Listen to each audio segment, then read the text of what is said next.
Good morning students, हम लोग ने ऑलरेडी प्रीवियस लेक्चर में relation between current and drift velocity देख चुका है। ठीक है, नाउ अब हम लोग क्या पढ़ने जा रहे हैं, ओम्स लॉ। ठीक है, हम लोग ये नोट डाउन करेंगे। ओम्स लॉ ने लॉ क्या है आपका, ओम्स लॉ ये कहता है आपसे कि अगर फिजिकल स्टेट कंडीशन आपकी सेम रहती है, मतलब टेम्परेचर सेम रहता है, तो आपका जो पोटेंशियल डिफरेंस और करंट का रेशियो होता है वो कांस्टेंट होता है। ठीक है, आप इसको नोट डाउन कर लीजिएगा ओम्स लॉ को। ओम्स लॉ में लिख लीजिएगा, अकॉर्डिंग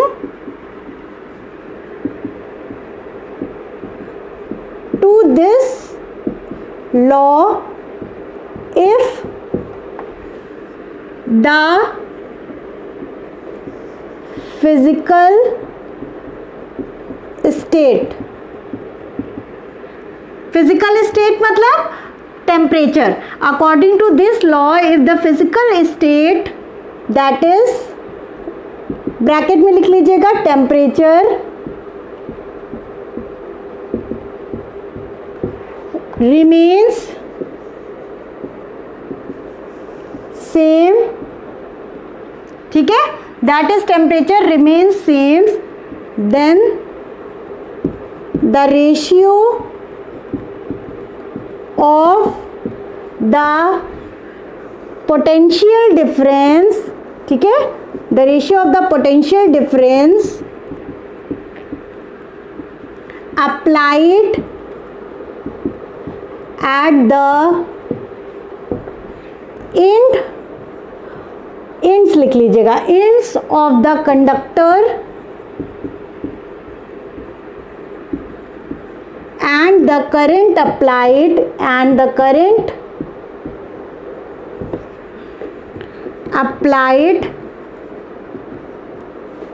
will be constant। ठीक है, इन्होंने क्या कहा, ओम्स लॉ का क्या मतलब हो गया कि अगर हम कोई भी वायर लेते हैं या कंडक्टर लेते हैं और उसकी फिजिकल स्टेट सेम रखते हैं, मतलब कि as a sense temperature same रखते हैं, तो हमारा जो पोटेंशियल डिफरेंस जो अप्लाई कर रहे हैं, बैटरी लगा रहे हैं, जो भी पोटेंशियल डिफरेंस दे रहे हैं थ्रू बैटरी, तो वो हमारा पोटेंशियल डिफरेंस और करंट का जो रेशियो होता है वो हमेशा कांस्टेंट होता है। ओम्स लॉ ये कहता है, मतलब V upon I is equal to constant. ठीक है, इसी कांस्टेंट को इन्होंने नाम दिया resistance. V upon I is equal to resistance, और रेजिस्टेंस को डिनोट किससे करा गया, कैपिटल R से। ठीक है, ये डिफिनेशन लिख लीजिएगा। एक और इसमें पॉइंट नोट डाउन कर लीजिएगा कि it is not a universal law. ठीक है, ये हमेशा वैलिड नहीं होता है, इसकी कुछ लिमिटेशन होती है, तो यहाँ पे नोट करके लिख लीजिएगा, it is not a universal law. ठीक है, ये यूनिवर्सल लॉ नहीं होता है, इसकी कुछ ना कुछ लिमिटेशंस होती है, वो आगे हम लोग फर्दर डिस्कस करेंगे। ये पूरी डिफिनेशन और ये रिलेशन आप लोग लिख लीजिएगा। ठीक है स्टूडेंट्स, हम लोग ने देखा कि V अपॉन I हमारा क्या होता है, कांस्टेंट होता है, ये हमने ओम्स लॉ में पढ़ा। V अपॉन I कांस्टेंट कैसे, अगर इसका ग्राफ प्लॉट करें, ग्राफ अगर देखें बाय ओम्स लॉ का, तो हमारा ग्राफ कैसे बनेगा, देखिए इसका मतलब क्या है, आप करंट बढ़ाते जाएंगे, पोटेंशियल बढ़ता जाएगा, तो इसका क्या होगा, स्ट्रेट, एकदम स्ट्रेट लाइन ग्राफ बनेगा V और I का। ठीक है, ग्राफ जो बनेगा वो क्या बनेगा, स्ट्रेट बनेगा। ठीक है, लेकिन अब हमने देखा एक्सपेरिमेंटली, ये देखा कि अगर हमने टॉर्च में करंट फ्लो कराया, ठीक है, बैटरी लगाई, तो उसमें क्या होता है कि कुछ देर तक तो वो क्या करता है स्ट्रेट लाइन बनाता है, मतलब रेजिस्टेंस कांस्टेंट रहता है, उसके बाद क्या हो जाता है, कर्व हो जाता है। तो लिमिटेशन क्या होता है, लिमिटेशन में ये देखा गया कि आपका जो जब टॉर्च से करंट पास कराया गया, तो टॉर्च का जो ग्राफ बनाया गया V और I का, तो वो कुछ देर तक तो क्या था, रेजिस्टेंस आपका कांस्टेंट था, फिर क्या हो गया, कर्व हो गया। ऐसा क्यों हुआ, इसका क्या रीज़न था, V और I का ये ग्राफ क्या हो गया, कर्व्ड हो गया टॉर्च के केस में। ये इसका रीज़न ये था कि जो देखिए जब तक स्मॉल करंट फ्लो करता है तो हमारा रेजिस्टेंस क्या रहता है, कांस्टेंट रहता है।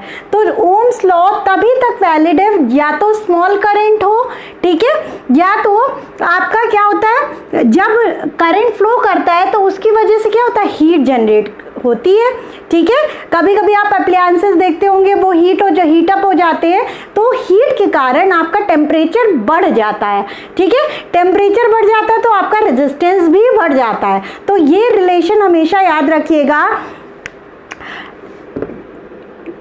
Resistance is directly proportional to temperature, ठीक है। इसमें कंफ्यूज नहीं होइएगा, टेम्परेचर बढ़ाएंगे तो रेजिस्टेंस बढ़ेगा, ठीक है। रेजिस्टेंस क्या होता है, obstruction to flow of current, ठीक है, उसे क्या करता है, रेजिस्ट करता है फ्लो करने से। ये हो गया आपका रेजिस्टेंस। और रेजिस्टेंस क्या होता है, डायरेक्टली प्रोपोर्शनल टू टेम्परेचर होता है, ठीक है। अब ये तो ग्राफ आपका हो गया लिमिटेशन में कि ये आप लिखेंगे कि लाइट पास करवाई गई, ऐसा हुआ। अब कुछ ऐसे भी अप्लायंसेस होते हैं जिसमें स्मॉल करंट में भी आपका ओम्स लॉ वैलिड नहीं होता है। तभी हमने कहा ना, ओम्स लॉ क्या है, यूनिवर्सल लॉ नहीं है, only for you can say for conductors है, ठीक है। ये law only for conductors valid है। अब यहाँ पे एक केस लेते हैं जब हमारा, ठीक है, स्मॉल करंट पास हो रहा है फिर भी ओम्स लॉ नहीं फॉलो कर रहा है, तो उसका एग्जाम्पल लिख लीजिएगा। ये इसको बना लीजिए, यहाँ पे एग्जाम्पल लिख दे रहे हैं, लिक्विड इलेक्ट्रोलाइट्स, ट्रांजिस्टर्स, ये सब आगे आपके कोर्स में आएगा। ट्रांजिस्टर्स, ठीक है, लिक्विड इलेक्ट्रोलाइट्स, ट्रांजिस्टर्स हो गया, vacuum tubes etcetera does not obey Ohm's law even at small current, ठीक है। अभी तक हमने देखा कि जब तक स्मॉल करंट फ्लो करता था तब तक आपका क्या रहता था, रेजिस्टेंस कांस्टेंट रहता था। ये ऐसे कुछ अप्लायंसेस है, कुछ डिवाइस है जो स्मॉल करंट में भी आपको V और I का ग्राफ जो होता है वो कांस्टेंट नहीं देते हैं, ठीक है। आप इसे नोट डाउन कर लीजिएगा। और ये चीज़ बहुत इंपॉर्टेंट है कि आपका रेजिस्टेंस जो होता है वो डायरेक्टली प्रोपोर्शनल टू टेम्परेचर होता है। जैसे जैसे टेम्परेचर बढ़ेगा आपका रेजिस्टेंस भी बढ़ता जाएगा, ठीक है। ये नोट डाउन कर लीजिए।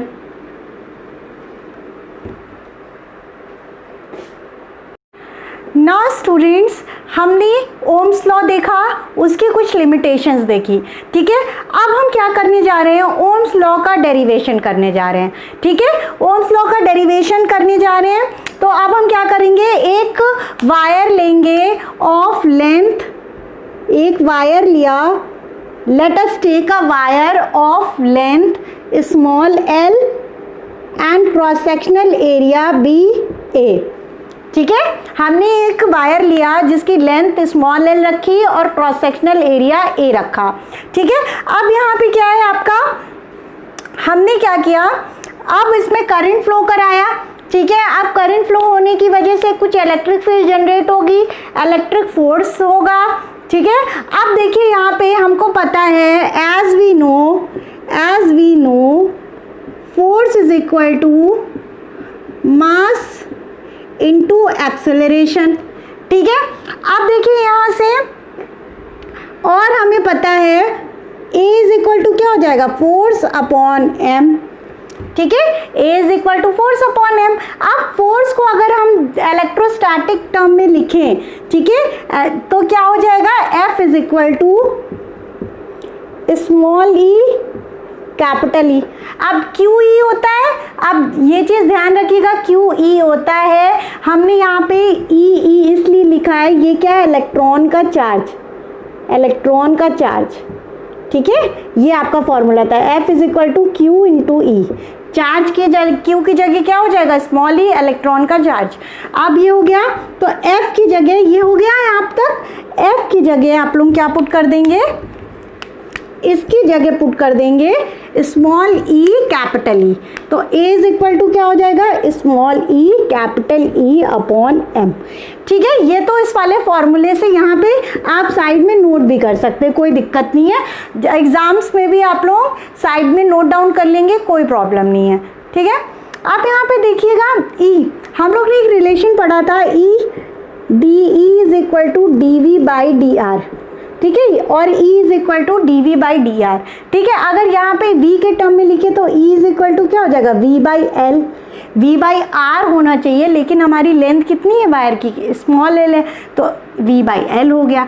अब यहाँ पे क्या करेंगे, जो कैपिटल E है उसकी जगह हम लोग क्या लिख देंगे, V बाई एल। तो E इज इक्वल टू आपका क्या हो जाएगा, E into V by L into M.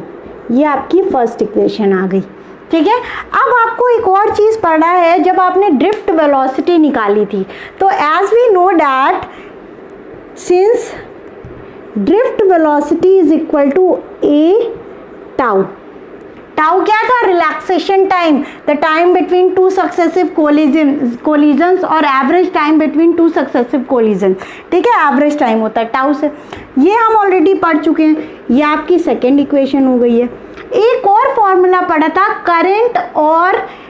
Current और ड्रिफ्ट वेलोसिटी का रिलेशन, जो कि प्रीवियस लेक्चर में ऑलरेडी हम पढ़ा चुके हैं। ठीक है, उसका फॉर्मूला था I is equal to NEAVD। अब ये क्या है आपका, क्रॉस सेक्शनल एरिया वायर का। ठीक है, NEAVD ये आपकी हो गई। अगर हम इसको यहाँ से VD निकालना चाहें तो VD इज इक्वल टू क्या हो जाएगा, I upon NEA, I upon NEA। ठीक है, ये आपका फॉर्मूला हो गया, ये आपकी थर्ड इक्वेशन हो गई। अगर VD is equal to A tau है, VD is equal to I upon NEA है, तो इन दोनों के राइट साइड इक्वेशन को हम लोग इक्वेट कर सकते हैं ना। तो यहाँ से क्या हो जाएगा, ए टाउ, देखिए मार्कर ही नहीं चल रहा है, यहाँ से हो जाएगा ए टाउ अपॉन इसको और इसको इक्वेट कर दिया, VD वाली इक्वेशंस को राइट साइड वाली दोनों को इक्वेट कर दिया। A tau is equal to I NEA। ठीक है, ये इक्वेशन आ गई। अब A की वैल्यू आप क्या करेंगे, put A is equal to small E V L M in equation fourth ले लीजिए इसे, है ना, बहुत सारी इक्वेशन कर दी है। ठीक है, कोई दिक्कत नहीं है, आप लोग कम भी कर सकते हैं, अपने अकॉर्डिंगली इसे रिड्यूस कर लीजिएगा, कोई दिक्कत नहीं, यहाँ समझाने के लिए। ठीक है, अब यहाँ पे ये आ गया। अब पुट इधर साइड वाले मिटाते हैं। ठीक है, इसके आगे हम इधर लिख रहे हैं put A is equal to EV upon LM in equation fourth equation में हमने ये वाली वैल्यू पुट करनी है, ये फोर्थ इक्वेशन है, A की वैल्यू पुट कर दी, EV upon LM is equal to क्या हो जाएगा, I NEA। अब हमें पता है V अपॉन I क्या होता है, कांस्टेंट होता है, R होता है ना। आप देखिए V और I को नीचे ले आए और ये वाले टर्म ऐसे करिए, EV इज इक्वल टू क्या हो जाएगा, I NEA इंटू LM। ठीक है, ये हो जाएगा, ये वाला ऊपर क्रॉस मल्टीप्लाई हो जाएगा, ये इधर चला जाएगा, है ना। V की वैल्यू क्या आ जाएगी, I N, अब ये E है यहाँ पे, नीचे जाएगा तो E स्क्वायर हो जाएगा A L M। ठीक है, अब हमें पता है V अपॉन I क्या होता है, R होता है। तो अगर ये है, इसको नीचे ले आए, इसके V upon I is equal to LM upon N square A। ठीक है, और यहाँ पे A की जगह क्या था, टाउ भी तो था, A की यहाँ पे टाउ भी था, तो यहाँ पे टाउ नहीं लिखा है। ठीक है, A इंटू टाउ हो गया। अब ये क्या हो जाएगा, यहाँ पे नीचे टाउ आ जाएगा, ये टाउ यहाँ पे लिख लीजिए। देखिए टाउ यहाँ पे a इंटू टाउ था ना, तो टाउ यहाँ पे सही कर लीजिएगा, यहाँ पे a इंटू टाउ ए, फिर हमने जो भी चीज़ रिजॉल्व कर ली है उसे देख लीजिएगा, आपका टाउ नीचे आ जाएगा, ये आपका नीचे आ गया। एक बार अगर कंफ्यूजन हो तो देख लीजिएगा, कुछ नहीं करना था, यहाँ पे a की वैल्यू पुट कर दी है और टाउ था, यहाँ पे टाउ लिखना भूल गए थे तो टाउ लिख दिया है। टाउ अगर इधर नीचे जाएगा तो क्या हो जाएगा, टाउ का टाउ ही रहेगा, नीचे चला जाएगा और कुछ नहीं होगा, है ना। और r इज इक्वल टू क्या हो जाएगा, LM upon NE square a tau, ये आपकी r की वैल्यू आ गई। ठीक है, length, mass, number of electron, electron का चार्ज, एरिया और रिलैक्सेशन टाइम सब क्या होते हैं, कांस्टेंट होंगे, तो ये r एज अ सेंस क्या होगा, कांस्टेंट। ठीक है, यहाँ से ही पता चल जाएगा। ये पूरा डेरिवेशन नोट डाउन कर लीजिएगा। नाउ स्टूडेंट्स, हमने ओम्स लॉ देखा, उसकी कुछ लिमिटेशंस देखी। ठीक है, अब हम क्या करने जा रहे हैं, ओम्स लॉ का डेरिवेशन करने जा रहे हैं। ठीक है, ओम्स लॉ का डेरिवेशन करने जा रहे हैं, तो अब हम क्या करेंगे, एक वायर लेंगे ऑफ लेंथ, एक वायर लिया, let us take a wire of length small l and cross sectional area BA। ठीक है, हमने एक वायर लिया जिसकी लेंथ स्मॉल l रखी और क्रॉस सेक्शनल एरिया A रखा। ठीक है, अब यहाँ पे क्या है आपका, हमने क्या किया, अब इसमें करंट फ्लो कराया। ठीक है, अब करंट फ्लो होने की वजह से कुछ इलेक्ट्रिक फील्ड जनरेट होगी, इलेक्ट्रिक फोर्स होगा। ठीक है, अब देखिए यहाँ पे हमको पता है, as we know force is equal to mass into acceleration. ठीक है, अब देखिए यहाँ से, और हमें पता है A इज इक्वल टू क्या हो जाएगा, फोर्स अपॉन m। ठीक है, A is equal to force upon m। अब फोर्स को अगर हम इलेक्ट्रोस्टैटिक टर्म में लिखें, ठीक है, तो क्या हो जाएगा, F is equal to small e capital E. अब क्यू ई होता है, अब ये चीज़ ध्यान रखिएगा, क्यू ई होता है, हमने यहाँ पे ई इसलिए लिखा है, ये क्या है, इलेक्ट्रॉन का चार्ज, इलेक्ट्रॉन का चार्ज। ठीक है, ये आपका फॉर्मूला था, F is equal to Q into E. Charge की जगह, क्यू की जगह क्या हो जाएगा, स्मॉल ई, इलेक्ट्रॉन का चार्ज। अब ये हो गया, तो एफ की जगह ये हो गया है आप तक, एफ की जगह आप लोग क्या पुट कर देंगे, इसकी जगह पुट कर देंगे स्मॉल ई कैपिटल ई। तो A इज इक्वल टू क्या हो जाएगा, small E capital E upon m। ठीक है, ये तो इस वाले फॉर्मूले से यहाँ पे आप साइड में नोट भी कर सकते हैं, कोई दिक्कत नहीं है, एग्जाम्स में भी आप लोग साइड में नोट डाउन कर लेंगे, कोई प्रॉब्लम नहीं है। ठीक है, आप यहाँ पे देखिएगा E, हम लोग ने एक रिलेशन पढ़ा था, E DE is equal to DV by DR। ठीक है, और E is equal to DV by DR। ठीक है, अगर यहाँ पे V के टर्म में लिखे तो E इज इक्वल टू क्या हो जाएगा, V by L। V by R होना चाहिए, लेकिन हमारी लेंथ कितनी है वायर की, स्मॉल l है, तो V बाई L हो गया। अब यहाँ पे क्या करेंगे, जो कैपिटल E है उसकी जगह हम लोग क्या लिख देंगे, V बाई L। तो A इज इक्वल टू आपका क्या हो जाएगा, E into V by L into M। ये आपकी फर्स्ट इक्वेशन आ गई। ठीक है, अब आपको एक और चीज़ पढ़ा है, जब आपने ड्रिफ्ट वेलोसिटी निकाली थी, तो as we know that since drift velocity is equal to A tau.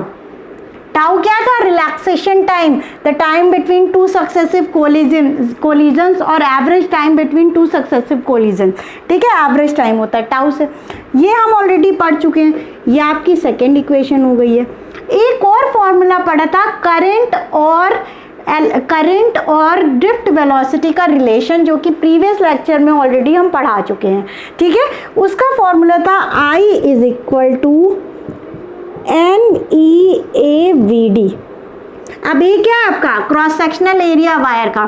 ठीक है, NEAVD ये आपकी हो गई। अगर हम इसको यहाँ से VD निकालना चाहें तो VD इज इक्वल टू क्या हो जाएगा, I upon NEA, I upon NEA। ठीक है, ये आपका फॉर्मूला हो गया, ये आपकी थर्ड इक्वेशन हो गई। अगर V D is equal to A tau है, V D is equal to I upon N E A है, तो इन दोनों के राइट साइड इक्वेशन को हम लोग इक्वेट कर सकते हैं ना। तो यहाँ से क्या हो जाएगा, ए टाउ, देखिए मार्कर ही नहीं चल रहा है, यहाँ से हो जाएगा ए टाउ अपॉन इसको और इसको इक्वेट कर दिया, वी डी वाली इक्वेशंस को राइट साइड वाली दोनों को इक्वेट कर दिया। A tau is equal to I N E A, ठीक है, ये इक्वेशन आ गई। अब ए की वैल्यू आप क्या करेंगे, put A is equal to small E V L M in equation fourth ले लीजिए इसे, है ना, बहुत सारी इक्वेशन कर दी है, ठीक है, कोई दिक्कत नहीं है, आप लोग कम भी कर सकते हैं, अपने अकॉर्डिंगली इसे रिड्यूस कर लीजिएगा, कोई दिक्कत नहीं, यहाँ समझाने के लिए, ठीक है। अब यहाँ पे ये आ गया, अब पुट इधर साइड वाले मिटाते हैं, ठीक है, इसके आगे हम इधर लिख रहे हैं put A is equal to E V upon L M in equation fourth equation में हमने ये वाली वैल्यू पुट करनी है, ये फोर्थ इक्वेशन है, ए की वैल्यू पुट कर दी, E V upon L M is equal to क्या हो जाएगा, आई एन ई ए।